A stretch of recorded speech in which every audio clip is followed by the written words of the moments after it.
So why is it so important to make good decisions? All right. Well, the good news is you can probably already think of some.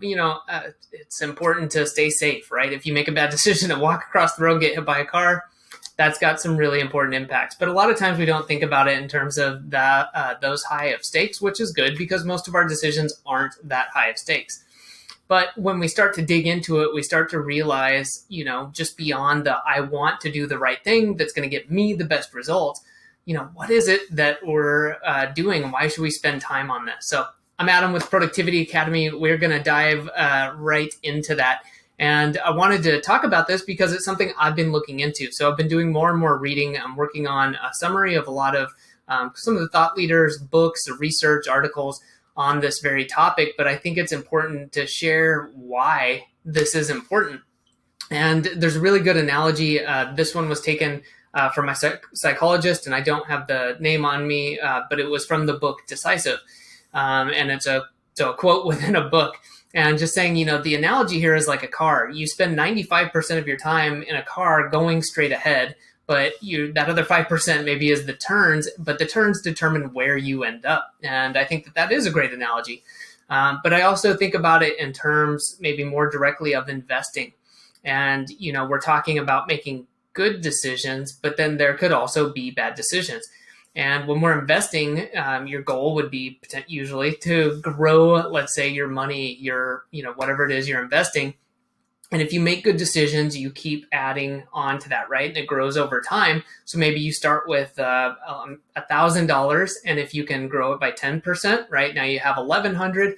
If you grow that by 10%, you get more than 100. You can do the math and think about this in terms of how that happens. And a lot of us understand that with money, but we don't think about it in terms of our other decisions outside of that realm.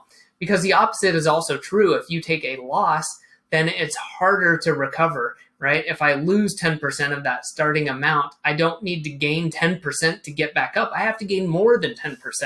So a lot of this is making good decisions so that we don't stumble and fall, or if we do, we don't fall so far. So a lot of times it could be about, let's avoid just the really bad decisions, and we come up with processes for that. One of these maybe would be hiring.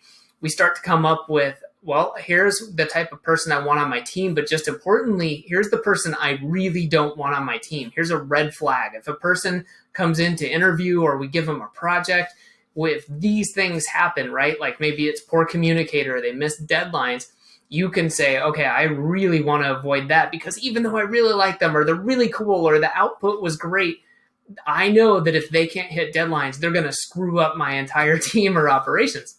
So that's why that it's not only making good decisions, but making bad, so that we can really stack the gains over time. It's not that you're going to always make that one decision that's going to, be a radical change. It's just making the right choice time over time, and that there is that spectrum. There's good, there's bad, there's everything in between.